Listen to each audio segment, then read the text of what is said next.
Traditions, cultural traditions, are important. One tradition I like to keep is that of the ghost story for Christmas. This is a British tradition popularised in the Victorian era, perhaps most famously with Charles Dickens's A Christmas Carol, but as a tradition is of much older origin. It involves the telling of ghost stories around Christmas, particularly when the veil is thin on Christmas Eve and in the depths of midwinter.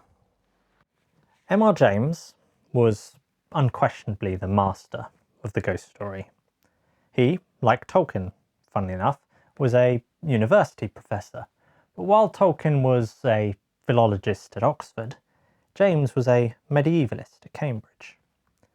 M.R. James published his ghost stories in the first few decades of the 20th century, but oftentimes these would have been read aloud by him during Christmas gatherings as well.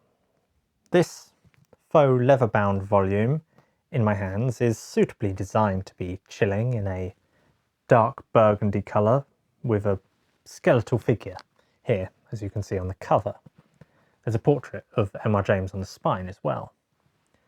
What I love about this edition is its comprehensiveness. It is all M.R. James's stories in one place, with a couple of essays that he wrote about the writing of ghost stories as well.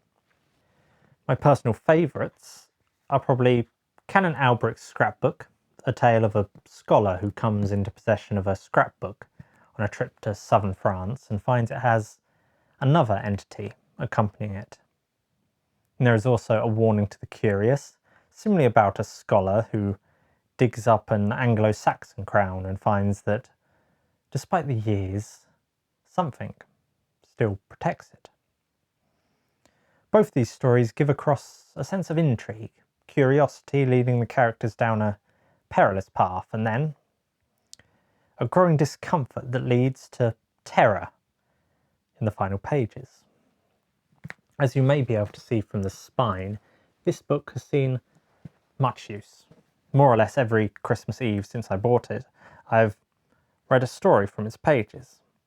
Books can be treasured parts of our traditions, or simply habits, realms we turn to again and again for chilling tales or for comfort.